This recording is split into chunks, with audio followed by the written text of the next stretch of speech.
An unexpected promise from one of the world's worst polluters. 2070 By 2070, India will achieve the target of net zero emissions.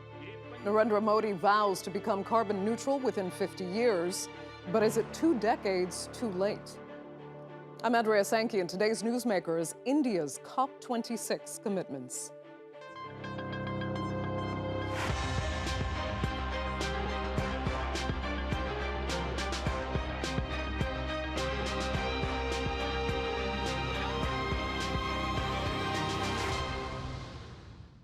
Well, the biggest polluters need to make the biggest changes to curb global heating. And at COP26, Narendra Modi surprised the world by making some serious commitments.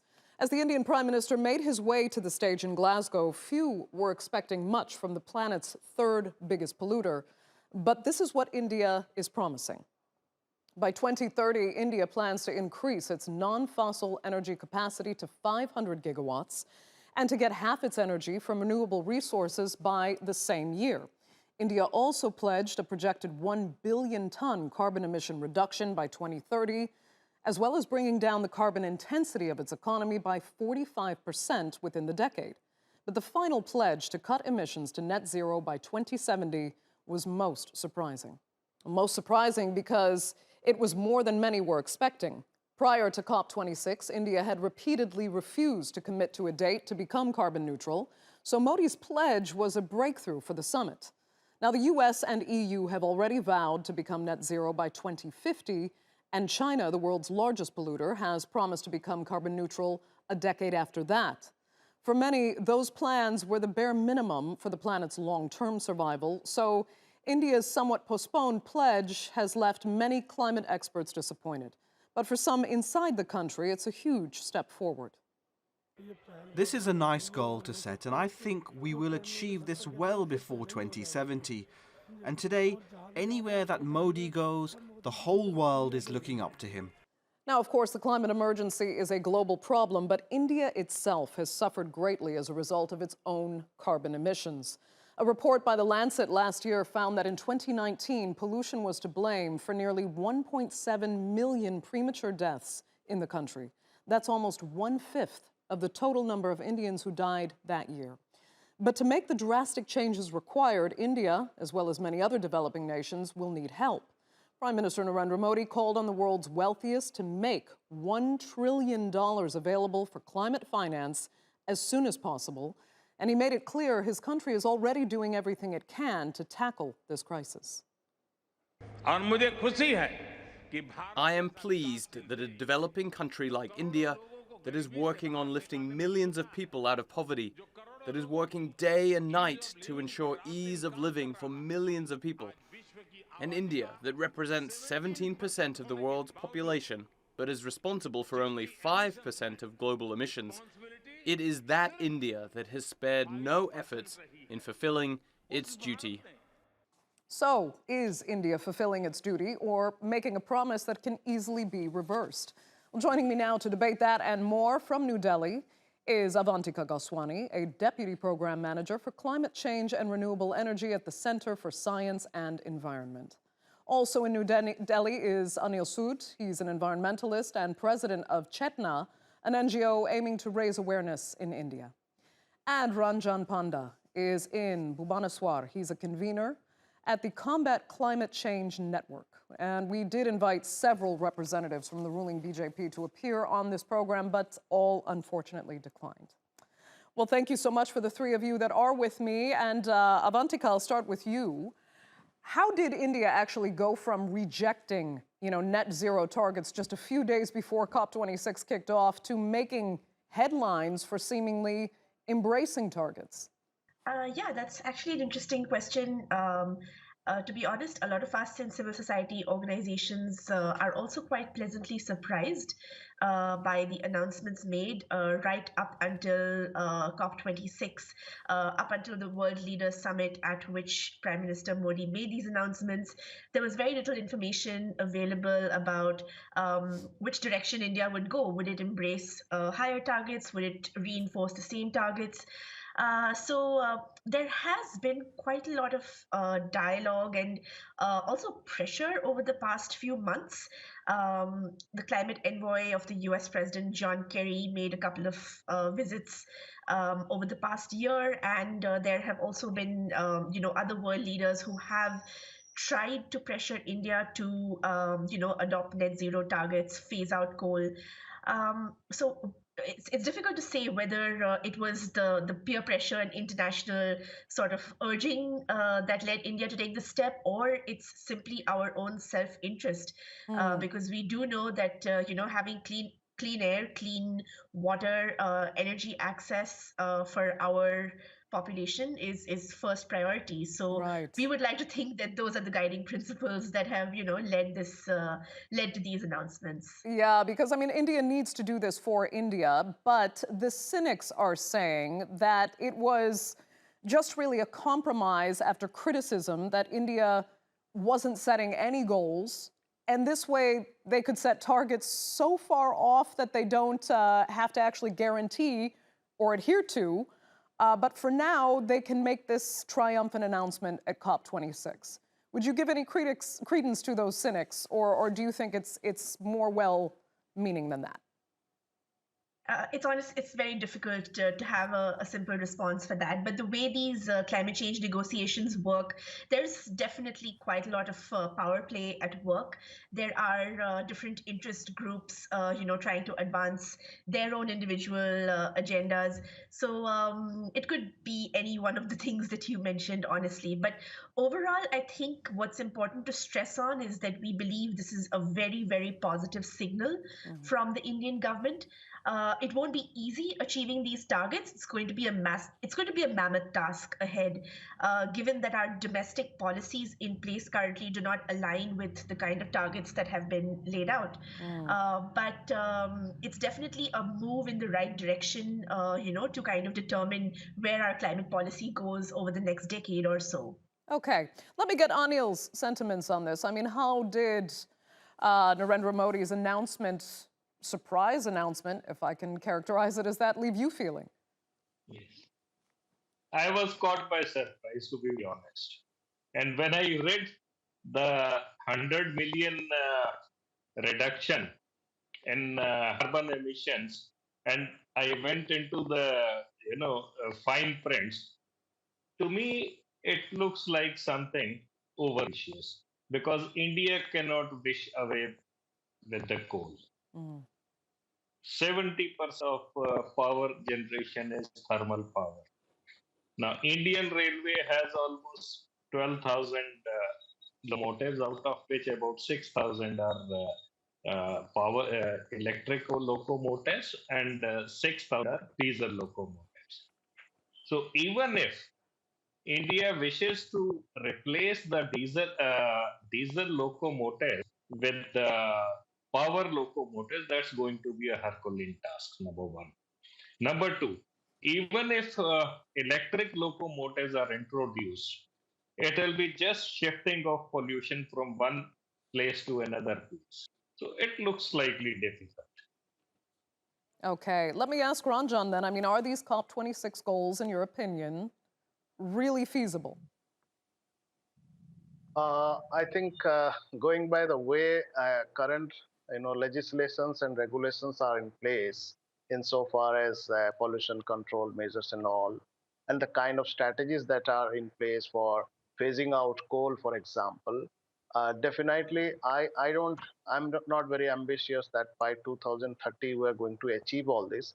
But I think uh, as global climate negotiations are a place to exert your pressure on the historical emitters. I think some of these commitments might be just to challenge the other polluters, might be the larger polluters, to actually come off clean, because considering the kind of mathematically if you see the kind of net zero pressure that has been put on India and that is going on through different corners, I think India just maybe tries to surprise people that okay, if China does that by 2060, being the second largest polluter and far off far above than India, then India can actually should do by 2070, and that actually doesn't make much sense because diplomatically you put a challenge. So when it comes to your really achieving this, I think the challenge lies, what other panelists are saying, is that do we really have the things in place, the systems in place in India? So I think that is somewhere the debate is going to hot up. Right. So I'm to me it is just more at this moment more of a diplomatic mathematics than actually a real sort of target. But then Okay. that's still very welcome. It's still very welcome. And an interesting perspective there. Avantika, if I can come back to you and back to the thread, of India really needs to do this for Indians themselves. Tell us what these pledges mean then for Indians if they're enacted. What will you be seeing on the ground as these carbon emissions cuts are actually made? Where and how will we see the change? Yeah, so Prime Minister Modi made a sort of a five-part announcement, and the first one was focused on non-fossil energy capacity, which India now is aiming for 500 gigawatts by 2030.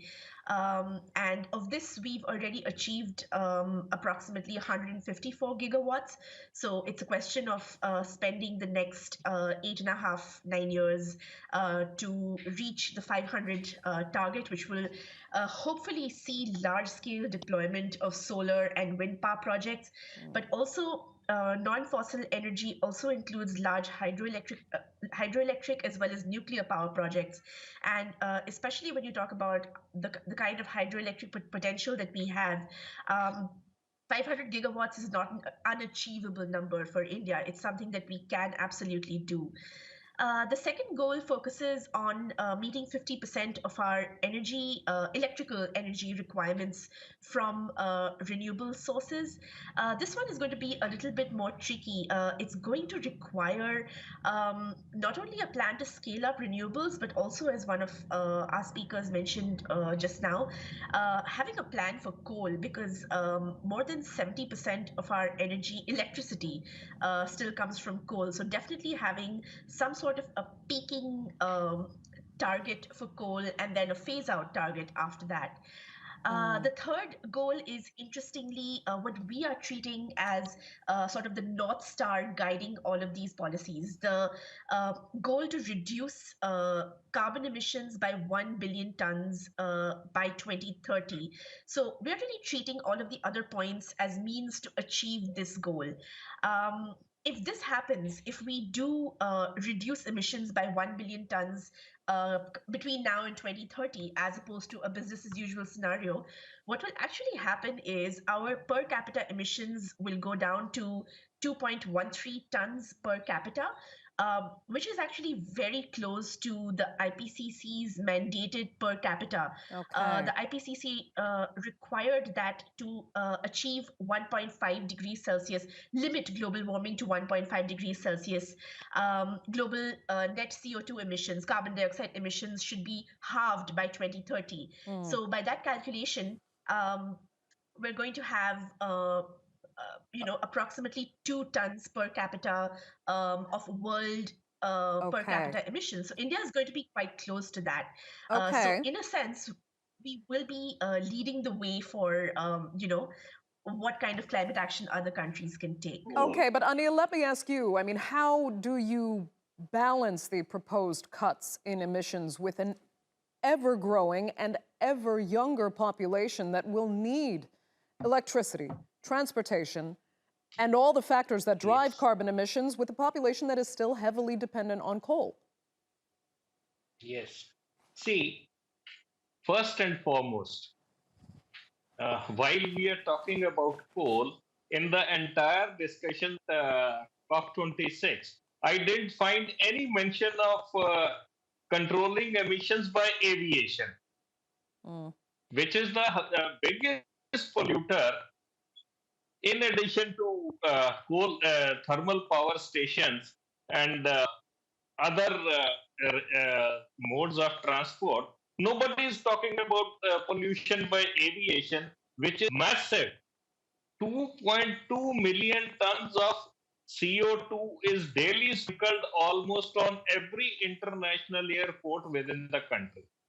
Nobody is talking about that.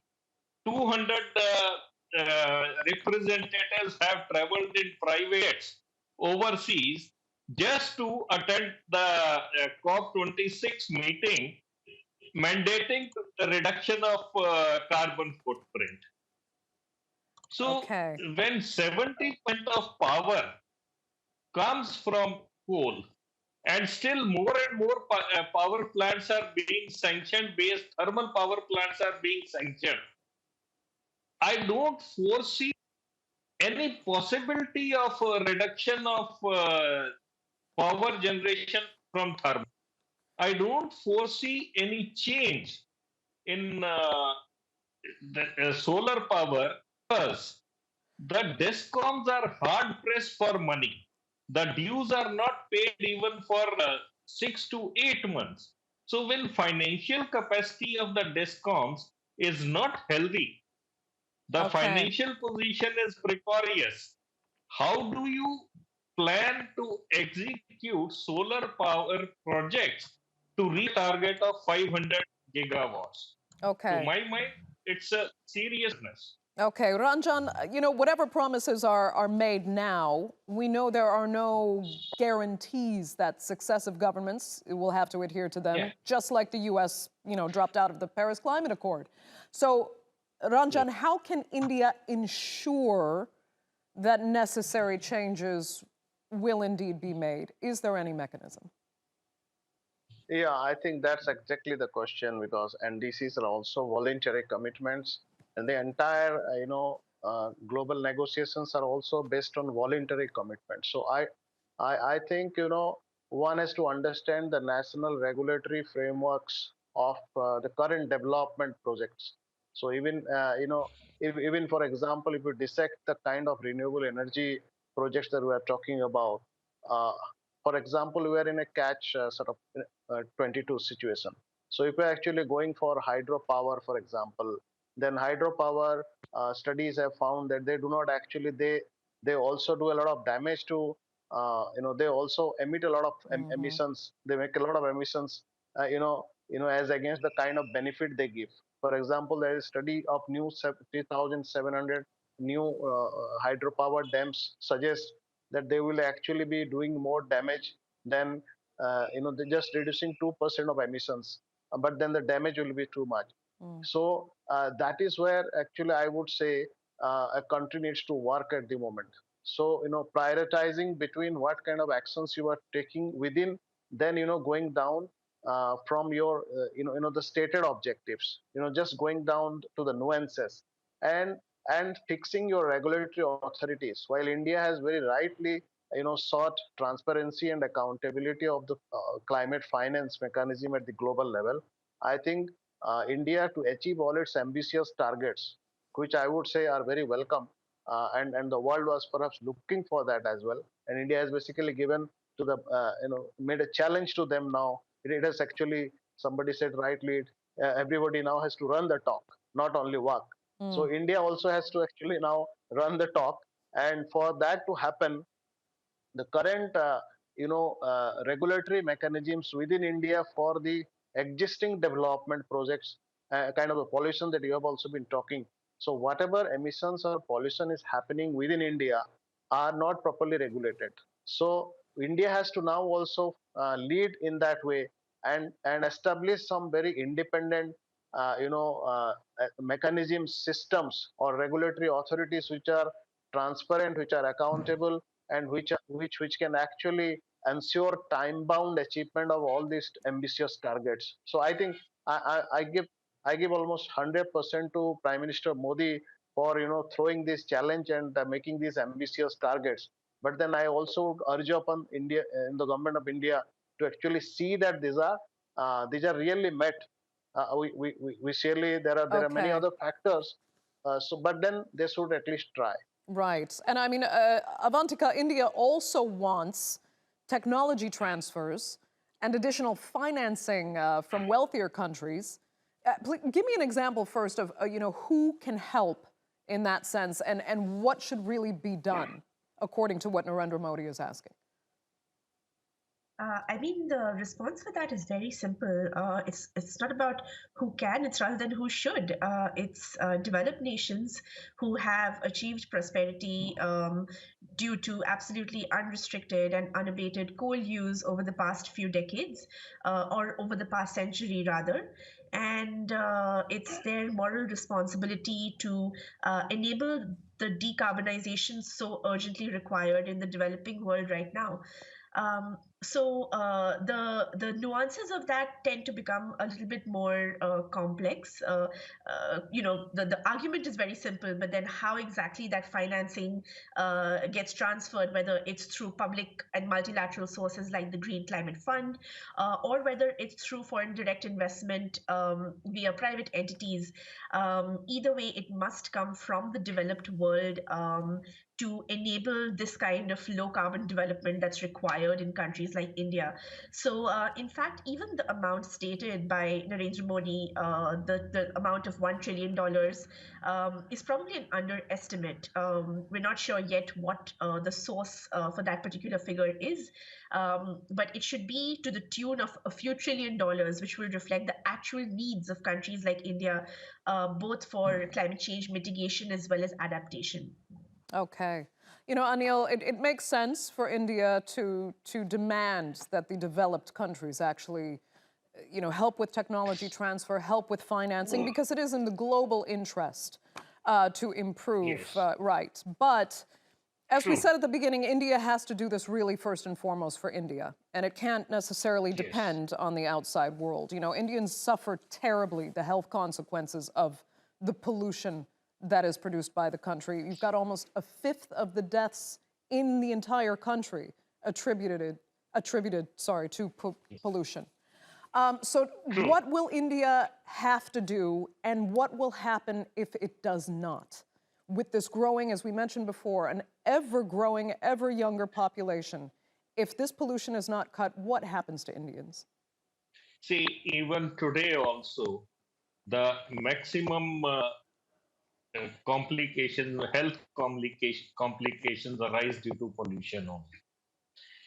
As a nation, first and foremost, we'll have to develop our forest area. We'll have to stop cutting for deforestation, which has taken, which has been deforestation has been done on a massive scale all over the country. Be it hill area, be it forest areas, be it plains while constructing roads. So, as a nation, we will have to be very serious in terms of creating carbon sinks by way of massive tree plantation. And not only tree plantation, but these have to be looked after, nurtured. Then only we can think of controlling the pollution. For that, our policies are there. Everything is in place.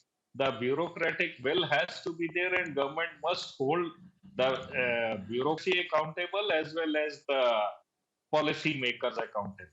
Okay. If you see, the flash floods in hill areas have really demonstrated the havoc which has been played in hill areas during last 3-4 years. So, as government, we must wake up.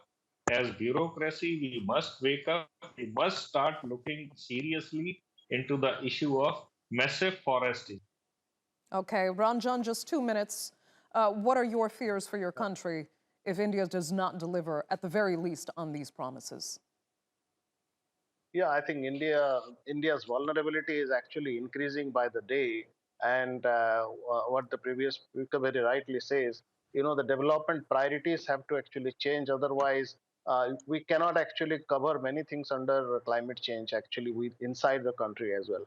So some of the vulnerabilities are actually triggered by local developmental plans and projects. So I think my fear is if you don't act even within India on your development priorities, if you don't really provide nature-based solutions, like India has powerful examples of community conserved natural ecosystems, some of the pioneers in the world.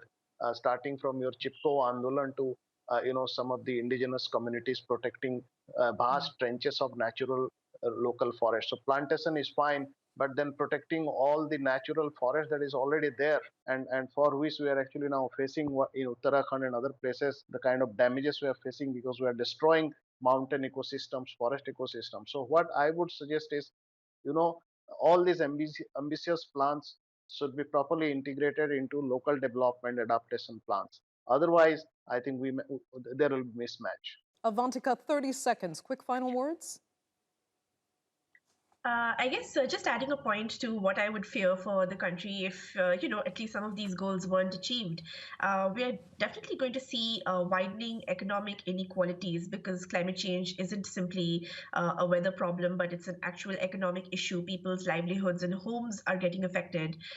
We have fragile regions like the Sundarbans Delta region, which is afflicted by major cyclones every year, and people are forced to move as a result, and they lose their homes and their jobs. And their crops, and we're going to see more of this. Right. So if nothing else, climate change is going to make our already existing inequalities much worse. Indeed. Okay, Avantika, you will have the last word. I'd like to thank all three of my panelists sincerely so much for being with us on The Newsmakers and our viewers as well. Remember, you can follow us on Twitter @_Newsmakers, and be sure to subscribe to our YouTube channel. I'm Andrea Sankey. We'll see you next time.